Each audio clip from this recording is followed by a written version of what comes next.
We have a bag with V-Rocks in it. Nice heavy freezer bag. Put a little soil in the bottom.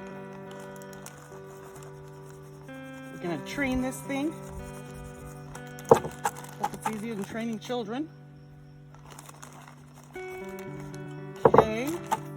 My plant has been soaking in water, so it's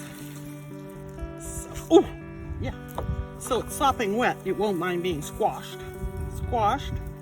See, sopping wet, squashed in the pot. Some more soil. See if we can get this in here. Always take some out. Fill it in there. Center it. I have this long leggy plant and I was thinking, what can I do with it?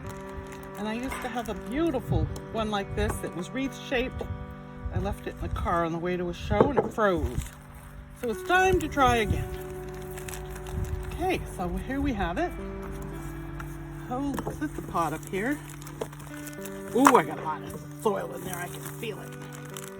But I'm going to gently, well, not too gently, just work that right down in there. Because I want to be able to water it. And I will find some Spanish moss, I think, and so I don't see bag.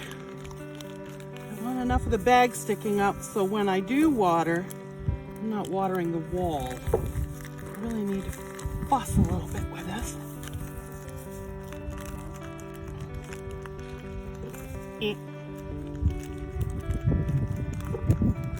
I think that's gonna do it.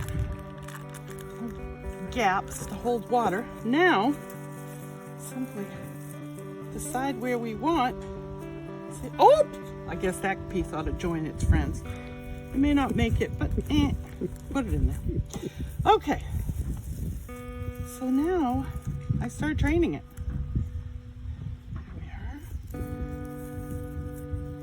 I have a small piece hanging down usually, but I train them around the. And I hang it on a hook in the window of the door. And soon it grows right for the outside and it's beautiful. You can try it, doesn't cost a lot. Uses up those leggy ivies. There you go.